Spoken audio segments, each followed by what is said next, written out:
Hello! This week's episode is The Howling Man from autumn of 1960.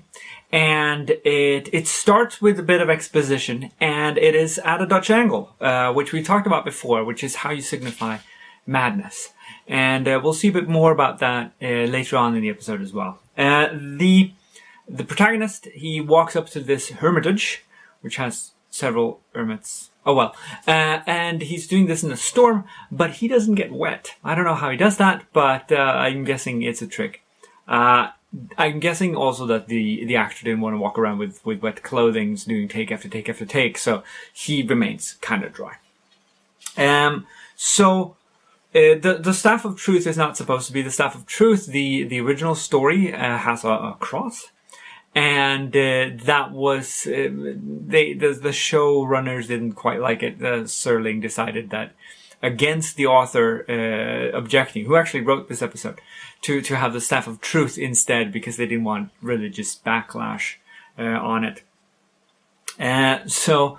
When Brother Jerome does his dramatic reveal about the fact that they have the devil locked up. He does this, the devil himself, and you have imposing lightning in the back. And then we fade to black because it's a good place to cut. And it's a bit hokey. It's very dramatic, but it's a bit hokey. That happens. During Brother Jerome's talk to Mr. Ellington, you see a few of these sort of subtle Dutch angles. And when there's a howl, they're just in a Dutch angle and they just cut back, or they swift back kind of quickly to Ellington sort of coming out of this delusional state and thinking that he's being rational again. So it's a very subtle kind of camera work. I like it. It works out kind of well. For the devil himself, it's very, very nicely done. First of all, you have the same effect as we've had a few episodes before, where we have rapid aging that time. This time we have devilification. Where Robin Hughes as the devil, or the Howling Man. He shifts and gets all these lines in his face. And they do this by giving him makeup in red and shining red light on him, but means it doesn't show.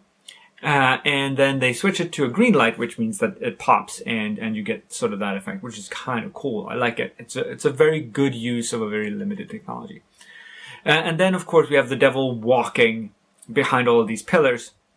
And for each successive pillar, they have a nice, very smooth shot, a very nice cut of it to let him sort of change and get the horns and all that stuff. The only issue is the last pillar, at which point he actually gets a bit shorter because they didn't manage to cut that quite right. But it's very, very nicely done. I like it. Finally, Brother Jerome is, of course, the actor John Carradine, who was the father of David Carradine, who played in Kung Fu, the legend, and it's nice to see him. I haven't seen him in a lot because it's of a very previous generation. And it's cool to see him in this big fake beard and all this stuff. Next up is one of the big classics. Gets a remake in the 80s series as well, The Eye of the Beholder, and I will see you then. Take care. Bye.